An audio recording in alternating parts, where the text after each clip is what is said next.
bienvenida a este 25º Congreso de Ultrasonido. Es un honor contar con todos con su presencia, y en esta primera sesión de conferencias se va a abarcar algunos temas importantes respecto a medicina de urgencia, medicina de trauma, con grandes ponentes. Para iniciar, les presento al doctor Jorge Rabat, quien va a iniciar con actualizaciones en ECOFAST.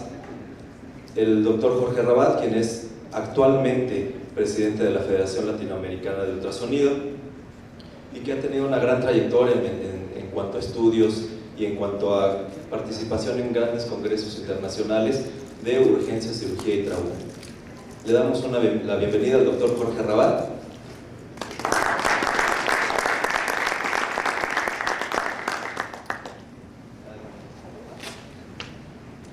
Muchísimas gracias, mi agradecimiento a los organizadores de este evento.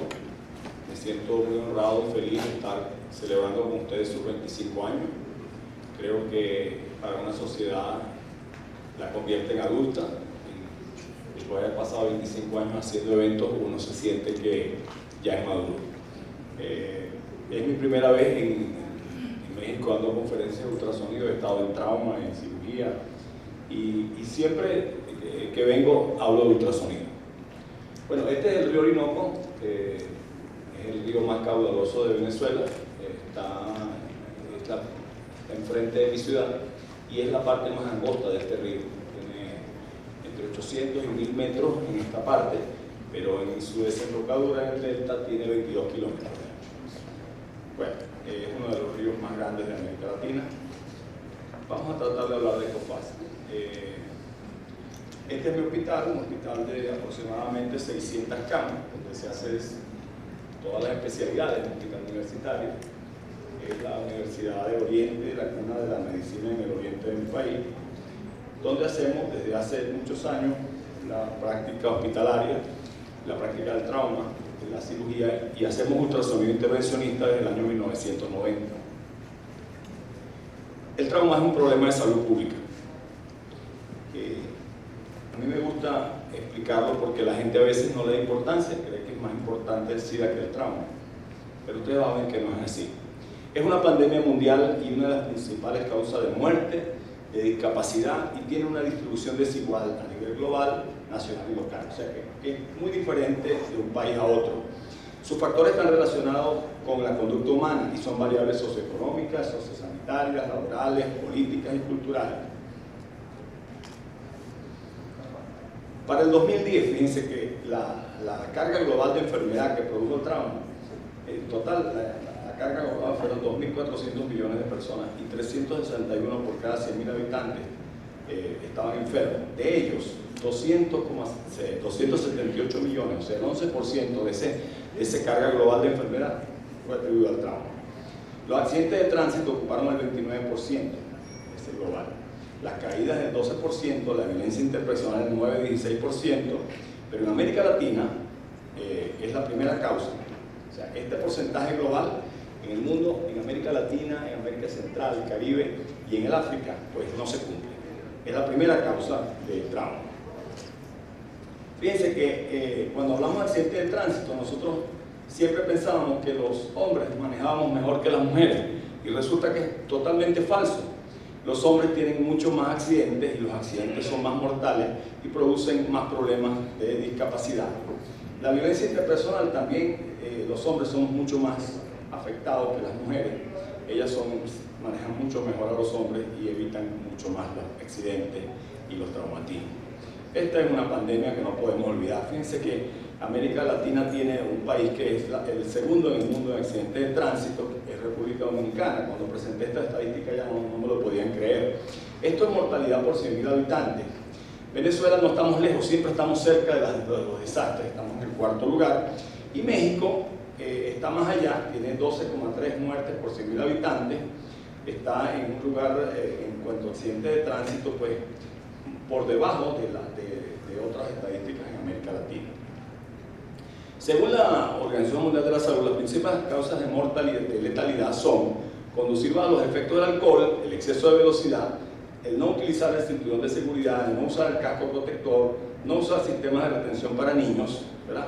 Hay desencadenantes graves, por ejemplo el teléfono, ¿verdad? Ahora la gente chatea mientras va manejando, conversa, se ríe, comete imprudencia de todo tipo. Los motorizados son un verdadero problema en muchas ciudades, creo que aquí es uno de ellos, en mi país es realmente una catástrofe. Los motorizados pues también son, o motorizados como algunos los llaman, también cometen muchísimas imprudencias. Fíjense, este es un caso allá en mi país, 4 o 5 personas montadas en una moto, un niño montado adelante, no usan casco. Esto en mi país lo llaman perreras. Durante la crisis en algunas ciudades de transporte público, pues se aparecieron estas perreras, que son camionetas donde la gente va casi guindada afuera, ¿verdad? El alcohol, pues ya sabemos que es un gran factor coadyuvante en el accidente de tránsito. Hay una escala donde los efectos del alcohol, dependiendo del nivel, se va perdiendo la sensibilidad, se va perdiendo la posibilidad de detectar y prevenir accidentes. Y esto no le pasa a gente pobre nada más, no le pasa a cualquiera, le pasa a todo el mundo, le pasa hasta a los deportistas, ¿verdad? Debemos prepararnos porque esto no va a ceder. Fíjense, cuando nosotros analizamos las principales causas de muerte en el mundo, desde los 15 años hasta los 44, ¿verdad? Nos encontramos con que el traumatismo está en lugares destacados. Fíjense, en segundo lugar hasta los 14 años, pero los 15 a 29 está en primer lugar por encima de todas las pandemias, ¿verdad? Y siempre ocupa los primeros lugares, provocando discapacidad y muerte en grupos de población muy jóvenes. Las guerras, que no terminamos de una para la otra, parece que es bíblico, ¿verdad? Gente muy preparada a veces produce cosas que son verdaderamente alarmantes en el traumatismo. En el 2014, fíjense que la estadística de ciudades más violentas del mundo, nosotros estábamos muy bien ubicados, tanto México como Venezuela y Honduras, teníamos una verdadera participación importante.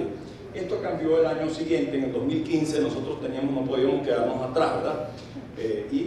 Tuvimos que superar a Honduras. Honduras logró controlar un poco la violencia que tenía por las bandas, y Caracas hoy en día es una de las ciudades más violentas del mundo en lo que se refiere a muertes por 100.000 habitantes. México tiene algunas ciudades que están también reseñadas como importantes. En el caso del primer lugar es Acapulco, ¿verdad? Brasil también sigue en esto. Los gobiernos ocultan estas estadísticas, pero esto es algo que no podemos evitar. Ahora, el diagnóstico del trauma debe comenzar siempre con la historia clínica, la anamnesis, la exploración física, y debe apoyarse en exámenes paraclínicos. Sin duda que no podemos olvidar la clínica. El problema que tenemos con esto es que la clínica tiene manifestaciones que pueden presentarse tardíamente, y nosotros necesitamos apoyarnos en métodos que nos permitan hacer diagnósticos precoces para poder salvar a los pacientes y tomar decisiones que permitan evitar discapacidades o iatrogenias. Entonces, entre los métodos que tenemos, además de la clínica, que no podemos olvidarla nunca, tenemos el ultrasonido, la tomografía helicoidal, que cada vez se hace más rápido, el lavado peritoneal, que se hace todavía en muchos hospitales de Latinoamérica, la laparoscopia, la laparotomía, y algunas zonas todavía hacen punciones. La premisa es que, siendo la clínica fundamental, tiene un margen de error elevado cuando queremos hacer el diagnóstico precoz en los primeros momentos que ocurre el trauma. El ultrasonido permite una rápida valoración del tórax y del abdomen para determinar inicialmente la presencia de líquido, lo cual nos permite clasificar a estos pacientes y tomar decisiones. Y la premisa es que puede ser también realizado por un personal médico con un entrenamiento básico mínimo, como un estudio focal. Entonces surge el ecosonograma FAST. El ecosonograma FAST se basa en la enseñanza a un personal que no son radiólogos ni ecografistas, de la búsqueda del líquido en 4 puntos del abdomen y 2 en el tórax. Por supuesto, el estudio integral lo realiza la persona que tiene la formación adecuada, que puede evaluar completamente al paciente por ultrasonido, pero en el momento inicial nos interesa clasificarlo. No podemos olvidar que estos pacientes siempre debemos aplicarles el protocolo ATLS, que es un esquema rápido, ordenado, sencillo y fácil de recordar, que todos lo conocen, donde A es la vía aérea, B es la ventilación y respiración, C es la circulación, D es el daño neurológico y es la exposición del paciente con prevención de la hipotermia. En 1970 el doctor Goldberg publicó la sensibilidad del ultrasonido para detectar líquidos.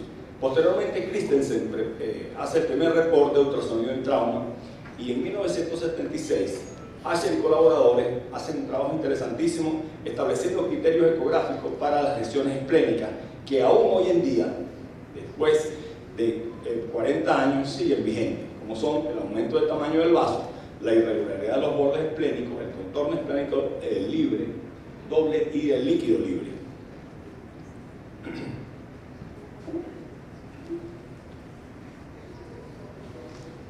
Fíjense que en 1984, porque esto no fue fácil,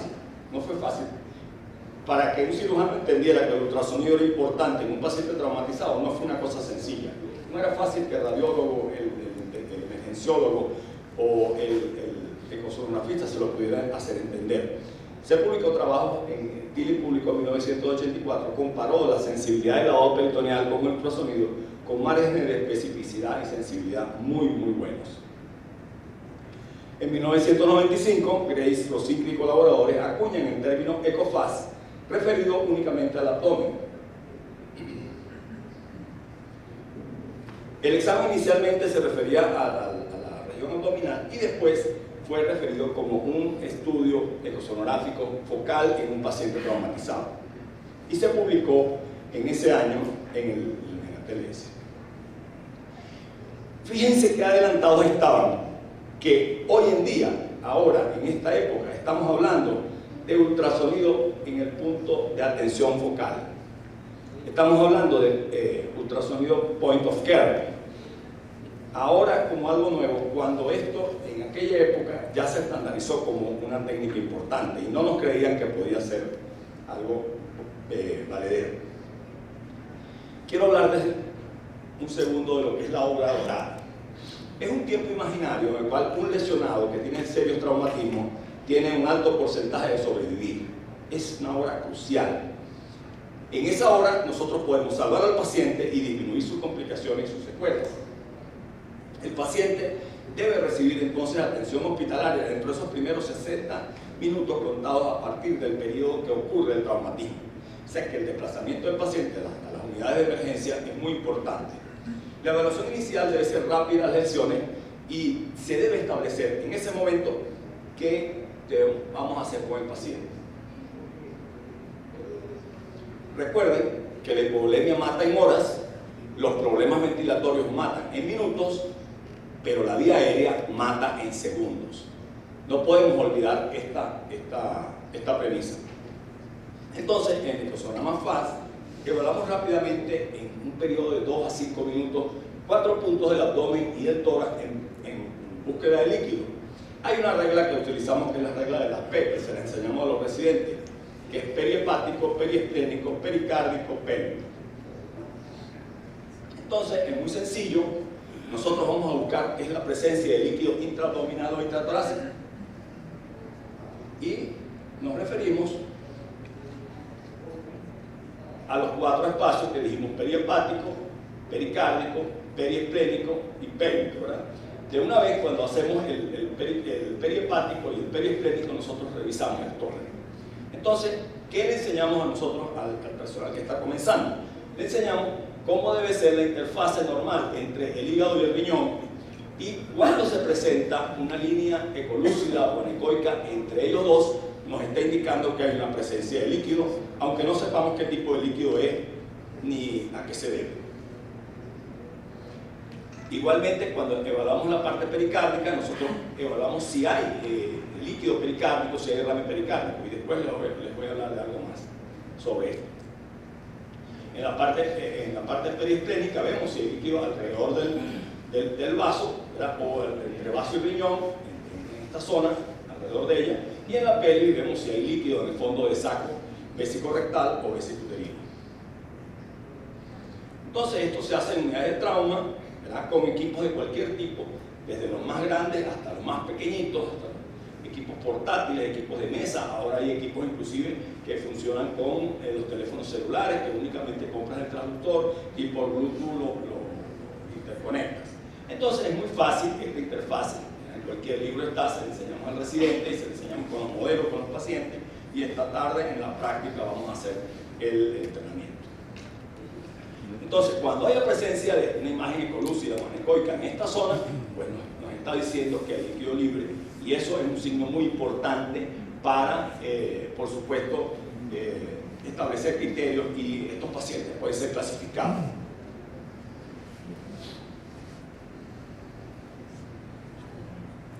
Aquí, por ejemplo, en el tórax, podemos ver líquido en el tórax, entonces ya tenemos una forma de rápidamente clasificar a estos pacientes cuando llegan. Ahora, esta sensibilidad y especificidad está demostrada desde hace muchísimos años, ¿verdad?, para muchos radiólogos. Hay un sistema de puntuación, o hay varios, porque siempre me preguntan, ¿cómo sabemos qué cantidad de líquido hay en el abdomen? ¿Verdad? Un criterio importante para tomar una decisión. Bueno, fíjense una cosa, hay un sistema de puntuación hecho por Juan y colaboradores, donde si tenemos en el espacio hepatorenal el diámetro de la línea ecolúcida es mayor a 2 milímetros, este paciente tiene 2 puntos. Si es menor a 2 milímetros, le ponemos 1 punto. Si en el fondo de saco de Douglas o en el vésico rectal tenemos más de 2 milímetros, 2 puntos, menos de 2 milímetros, 1 punto, es muy sencillo. En el periesplénico le ponemos 1 punto, y si hay líquido en la cordillera paretocólica le ponemos 1 punto. Si hay asas intestinales flotantes, le ponemos 2 puntos. Si sumamos 3 puntos en la evaluación, este paciente tiene 1000 cc por lo menos de líquido intracavital. Ahora, ¿en quién está demostrado, según la evidencia, un valor fundamental? En la evaluación inicial precoz, en el paciente que llega traumatizado, el primero que llega a la emergencia, en el momento que llega, tiene un valor fundamental. El estudio FASI está demostrado que es muy sensible y específico. En el trauma cardíaco, donde antes era un dilema, el paciente llegaba con un trauma cardíaco y entonces se le hacía un electrocardiograma, y entonces empezaban a dilucidar si era o no era, le hacían una punción a ver si la punción salía positiva. Ahora no, ahora usted hace ultrasonido e inmediatamente determina si hay líquido, la cantidad que hay líquido pericárdico, y si hay taponamiento o no. En las embarazadas traumatizadas, donde nosotros vamos a conversar más tarde. ¿Por qué? Porque en estas pacientes la radiología está muy limitada y la tomografía también. Entonces aquí tenemos 2 seres que están en peligro, y en este caso se trabaja en conjunto con el ginecostetra, se hace la evaluación FAS, se ve si la madre ha sufrido, y el obstetra evalúa el embarazo. En los politraumatizados con múltiples fracturas, porque estos pacientes muchas veces llegan hipotensos y saben que se hace en un hospital donde no haya ultrasonido. Estos pacientes van a cirugía, van a la laparotomía innecesaria, o a veces hacen punciones abdominales. Si salen positivas o falsamente positivas, estos pacientes son operados muchas veces sin necesidad. En los pacientes hipotensos, donde el ultrasonido cada vez toma más importancia, y vamos a discutirlo en una de las próximas charlas. Y en las víctimas múltiples, cuando llega un accidente múltiple, que llega un autobús, un vehículo con 6, 7, 8, 10 pasajeros, a veces el que llega gritando es el que menos problemas tiene, y el que está más callado es el que se está muriendo. Estos pacientes nosotros podemos clasificarlos muy rápidamente y tamizar este grupo y poner cuáles son los que tienen mayor riesgo y cuáles son los que tienen menos riesgo y cuáles son los que no tienen ningún problema. Y eso lo podemos hacer en pocos minutos. Este es un protocolo que se usa en cirugía, ¿verdad? Cuando nosotros admitimos al paciente de la emergencia, le hacemos el FAS al paciente que llega o a los pacientes que llegan, ¿verdad? Si es positivo y el paciente está inestable hemodinámicamente, evidentemente que vamos a encontrar líquido en los espacios que explicamos, y este paciente va a ir a tratamiento quirúrgico inmediatamente, o a un protocolo de transfusión masiva, dependiendo del hospital que sea, y después al tratamiento quirúrgico. Ahora, si ese paciente, siempre vamos a hacer la reanimación. Si el paciente está positivo, pero está estable, entonces nos da tiempo de establecer todos los criterios necesarios para decidir si el tratamiento va a ser quirúrgico o conservador. Veremos si la colección es mínima, si está localizada, haremos un ultrasonido y lo repetiremos a ver si esta colección crece o no.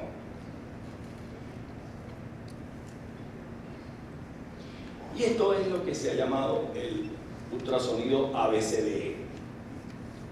¿Por qué? Porque nosotros aplicamos el ATLS, que dijimos, desde la vía aérea hasta el daño neurológico, y lo hacemos con ultrasonido. Hacemos la evaluación cervical, vemos la vía aérea, vemos la tráquea, y al final les voy a pasar un pequeño video, cortesía de Winfoco, donde se ve cómo se puede evaluar un paciente traumatizado cuando llega desde la cabeza hasta los pies.